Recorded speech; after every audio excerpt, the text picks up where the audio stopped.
افغانستان کې ډېر ښه علما سته، ډېر ښه علما سته، خو کله چې دا اوس زمانه کې فقهي معاصرو مسلو باندې موږ فتوا کوو، د چا نه اقوال نقل کوو، د پاکستان، د مصر، د نورې دنیا علماو نه، یا به مفتي تقي نه اقوال نقل کوو، یا به علامه دکتور زهیلي نه. ولې موږ خو موږ دې ته دا طالبانو یو لوی ظلم ده چې افغانستان کې علمي میدان کې سوی. علت تاسې تر اوسه طالبانو نوې مسله چې راپېښه سوې تاسې اورېدلي دي چې افغاني علما فتوا ورکړي، خو مجبور ده چې په چا به یې ورکوي، یا پاکستان عالم، یا د هند په عالم، یا د مصر په عالم. موږ ولې موږ ته یې داسې ویلي ته به رایه نه وایې، او که بل ویلې د هغه رایو بیا ته منې، نو خو ولې زه رایه ونه وایم. زه هرات ولایت ته تللی وم، یو سپین ږیری عالم اوس وفات سوی، د ده مدرسې تللی وم. هراتي طالبان به پیژني نه، بل زړه مدرسه وه، دغه د ابوالولید صاحب زیارت کې مولانا فایز صاحب رحمه الله، هغه وخت کې دی ژوندی. باندې چې راووتلم، یو د دې مدرسې یو شیخ، اوس فکر کوم د هرات ولایت علماو کې شورا کې، نو هغه ما ته یو خبره وکړله، وایي حماسي صاحب یو خبر ته کوم یو علمي مسله ده. هغه علمي مسله دا ده، علامه مفتي تقي صاحب یوه خبر کړې ده، وایي کله چې دغه پیسې جنس په جنس بدلیږي، پیسې جنس په خلاف الجنس پیسې چې و زمانه کې بدلیږي، نو مفتي تقي صاحب لیکلي دي، وایي که دا بسعر اليوم وي جایز ده، که بسعر اليوم نه وي نه ده جایز. ده ما ته ویلي وي دا مسله د سعر اليوم که نه یم نو شرعا خو دا ناروا نه ده که نه. نو طالبانو دا د ده رایه وه، یو عالم و، خو چونکې بېچرګي داسې په اسانه دا مسئله چا سره نه سوه شریکولی چې بیا خو که نه دلته دې دا صفت مړ کوي. سپین ږیری عالم و، ږیره کې سپین ول. نو ما ورته ویلي دا ډېر خوندور خبر ده ولا چې زه اوس خپله طالبانو ته چې کله وایم د مفتي تقي صاحب قول چې نقل کړم بسعر اليوم ټکي، که بسعر اليوم نه یم طالبانو صحیح ده. نو دا یوه رایه سو، د موږ د افغانستان د عالم رایه سوله.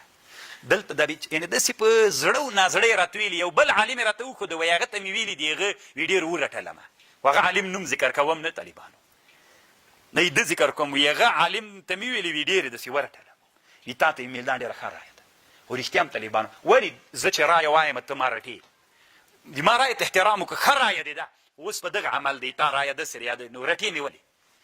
ما سره به طالبانو دا عهد کوئ چې موږ په افغانستان کې په علمي میدان کې ګوره انسان الله دومره له شیانو نه ډک کړی، په زړه کې شیان دي چې کله انسان دا علوم ځان سره یو ځای کې نوي فکرونه رامنځته راځي، دغه نوي فکرونه طالبانو دا د همغه عصر چې ته پکې واقع د هغه عصر مشکلات په دغه مسلو باندې حل کېږي. صحیح. نو طالبانو موږ به په طالبانو په علماو دیني مدارسو په ټولو علمي میدانونو کې څوک کوو، خیر ده منو به یې نه په چا په زور، خو وایو به یې چې ما ذهن کې داسې یوه رایه ده وړاندې کوو به یې. دا اوس تاسې چې کله فکر وکړئ طالبانو، یو ښه مثال یې بله م وایم، افغانستان کې چې یو غټ مجلس ناست وي، مشران علما ناست وي، استفتاء وکړل شي چې په دغه مسله تاسې رایې ووایه، نو دې کې طالبانو 50 نفره مشران علما ناست دي، یو چې رایې ووایه بل وایي د امام دا خوښه ده، بل وایي د امام دا خوښه ده، دا تقلید سو. طالبانو دا تقلید سو، دانتې نه رایه غوښتل سوي، وشاورهم، له دوی نه مشوره وغواړه، هر یو خپله خبر راوباسئ.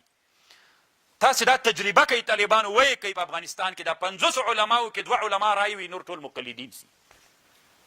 ولې؟ علت دا ده چې په دې علماو باندې هر زمانه کې مشران علماو غریزي صفت مړ کړی چې وایي وزه پکې، او که داسې تاسې وروزول سئ الله مو داسې وروزه، خو د ما دا خبر به لیکئ طالبانو، په دې به عمل کوئ.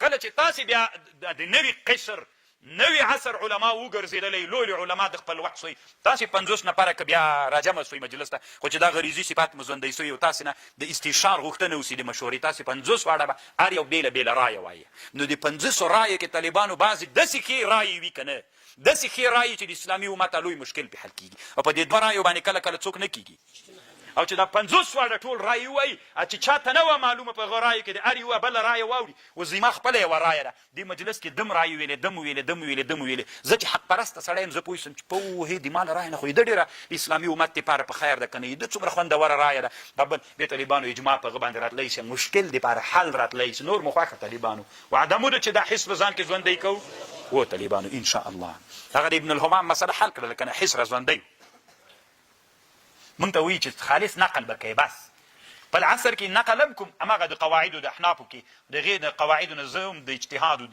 د نوي مسایلو د حل دپاره هغه حق لرم. څنګه د پاکستانو، د هندوستانو، د د مصر علما د اجتهاد حق لري چې وی اجتهاد کړي موږ به منو. موږ په افغانستان کې څوک د قواعدو نه هغه مجتهد نه درته ښیم طالبانو دا مجتهدین فی المسائل د دې حق موږ نه لرو. هغوی چې کړي موږ یې منو، موږ یې ولې نسو کولی. بلکل طالبانو موږ حق لرو، د اجتهاد حق لرو. نو مثال به درته وایم طالبانو د هرات والی شیخ سید اسلام جار د یو کتاب جوړ کړی نه معتمد ما تريد فی معتقد ما تريد. این کتاب کې یو مسله د علماو منځ کې مشهوره ده، وایي چا چې ګیره وخوري هلکه نه عینکې یې وکتل یا کافر کېږي. دا خوندان ډېر دا وایي، دا د په دې کتاب کې ذکر کړي طالبانو. یو علمي اجتهاد یې ورته کړی طالبانو. زه تاسو طالبان معلومات کېږي که نه چې الحمدلله علمي میدان کې یو څه لامبوز هم وهم، خو طالبانو قسم په الله چې کوم علمي استدلال یې کړی بلکل دا خوندوره خبر هغه د خوندانو خبر ده، کافر کېږي نه طالبان. دا صحیح خبر نه ده. تاسو چې هلته وګورئ دا مسئله تاسو ته معلومات کېږي څومره خوند یې وکړي. الله دې داسې علما پیدا کړي طالبانو. داسې علماو نه مو وطن ډک د طالبانو ورونو. خو کله کله بعضې علما غریبانان وي، بعضې علما نه پرېښودل کېږي، هغه غریزي صفتونه یې وژل کېږي په زندانو په یو شي په بل شي باندې. افغانستان د طالبانو دا هسې عجیب نادر وطن ده، په دې کې د علم مزل کول ډېر سخت. نوره دنیا کې خو طالبانو ته علمي مزل ته پرېږدي، نازیې دي خلک، او دلته د طالبانو داسې زپي دي ټول حسونه دې مړه کوي، هېڅ هم در کې نسي. خو انشاءالله موږ دا اراده کړې ده چې څنګه به کوو، حسونه به ژوندي کوو.